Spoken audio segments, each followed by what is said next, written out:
તોડકાંડ મુદ્દે એબીપી અસ્મિતાએ અહેવાલ પ્રદર્શિત કર્યો હતો અને તેને જ લઈ સીએમએ પણ ગંભીર નોંધ લીધી છે। સીએમએ આદેશ આપ્યા છે।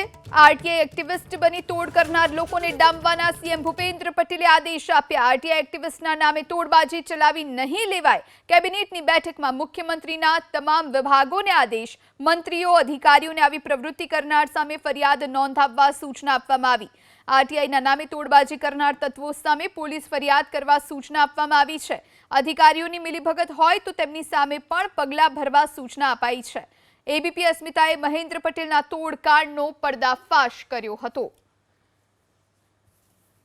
ચોક્કસ આવા કોઈ પણ આરટીઆઈના નામે આરટીઆઈ એક્ટ એ સ્વાભાવિક રીતે ક્યાંય નાની મોટી ખોટું થતું હોય અથવા તો ક્યાંય ધ્યાન દોરવા જેવું હોય તો માહિતી માગવાનો જે અધિકાર છે એના નામે જે હાટડીઓ ચાલતી હોય એ બંધ જ થવી જોઈએ એવો આદરણીય ભૂપેન્દ્રભાઈનો મક્કમ નિર્ધાર પણ છે। અને તમે જોયું હોય તો હમણાં 1-2 દિવસ પહેલા જ આવી એક બનાવની અંદર રેડ હેન્ડેડ આપણે એના ઉપર કાર્યવાહી પણ કરી છે।